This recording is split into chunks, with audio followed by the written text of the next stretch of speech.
Today, we're diving into how one single philosophical movement, existentialism, split into two totally different, completely opposite paths for art and literature.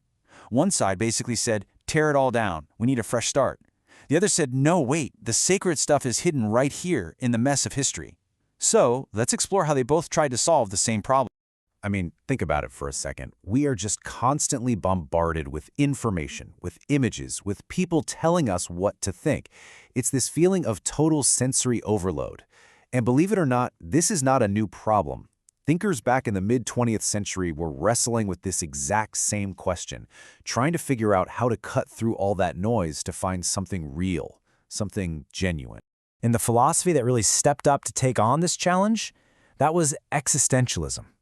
It popped up to deal with what was called an enervating sense of belatedness and alienation, which is just a fancy way of saying people felt exhausted, like they were late to the party of human history and totally disconnected from their own lives. So, what is existentialism, really? Well, it's not some rigid set of rules. It's more like a lens, a way of looking at things.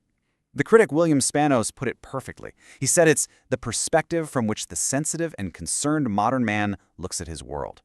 It's a way of thinking that begins with you, the individual, and your experience of feeling lost, maybe a little scared, but also free in a world that doesn't seem to have any built-in meaning. Okay, so here's where it gets really interesting. Existentialism didn't stay as one big idea for long. It pretty quickly split into two major camps, and each one had a radically different answer to this whole modern problem thing. On one side, you've got the atheistic existentialists, and on the other, the Christian existentialists. Let's tackle that first path.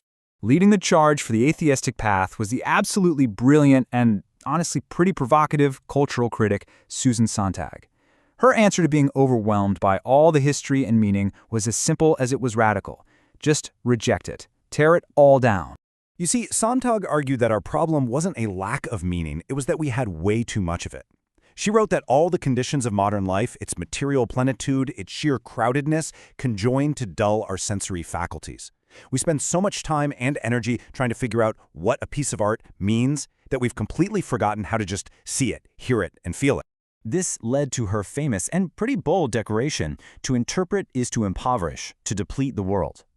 For her, when we slap an interpretation on a work of art, it's like we're attacking it or robbing it of its real power, its magic, its raw, sensual reality. So if we're not supposed to interpret art, what do we do instead? Well, Sontag called for, get this, an erotics of art. Instead of a criticism that's always digging for some hidden meaning, she wanted us to focus on what's right there on the surface, to talk about the form, the style, the pure sensory hit of a piece. The whole goal was to get our senses back, to see more, to hear more, to feel more. And all of this leads to her big idea, the aesthetics of silence. The ultimate goal here was to get to a perceptual and cultural clean slate, for art to achieve total liberation. Liberation from what the artist intended, liberation from the weight of history, and liberation from that constant pressure to mean something. It's this really radical quest to just escape the past and see the world with brand new eyes. All right, so that's path number one. Now let's switch gears and look at the other path, which took the complete opposite approach. In direct contrast to Sontag, you have Christian existentialists like William Spanos. They argued not for escape, but for diving in deeper. Their answer was to find sacred meaning not by blowing up the past, but by digging into it. For Christian existentialists, this whole modern crisis was deeply spiritual. They saw modern people as naked, unaccommodated, and alone, standing face to face with nothingness. This wasn't just about feeling overwhelmed by too many images. This was a deep, soul-crushing emptiness left behind when all the old certainties crumbled. And here's the absolute key difference.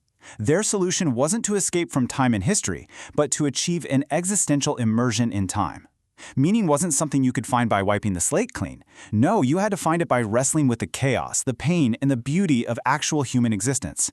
This whole idea gave rise to what Spanos called the sacramental aesthetic. Now, what that really means is a vision for art where any moment in history, any object in the world can be filled with a kind of transcendent importance. It's all about connecting the temporary stuff of our lives with the eternal, finding the divine inside the real world, not somewhere else.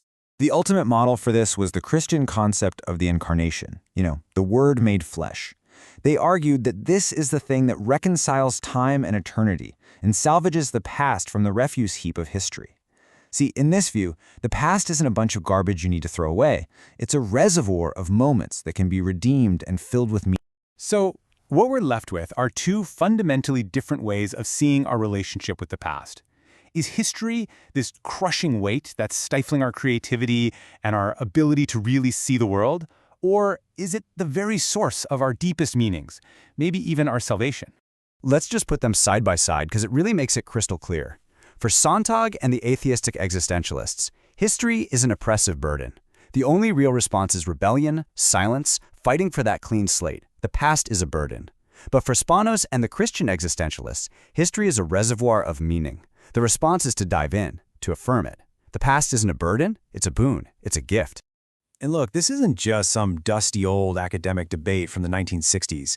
This core question is maybe more relevant now than it has ever been.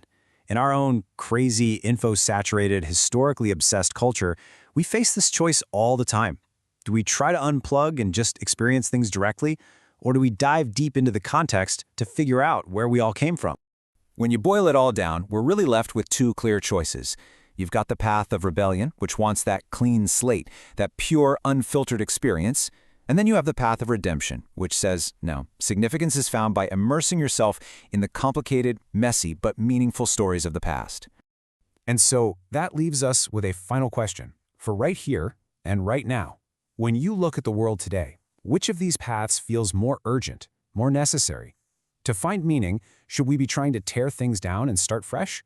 Or do we find it by piecing together the beautiful, broken fragments of everything that came before?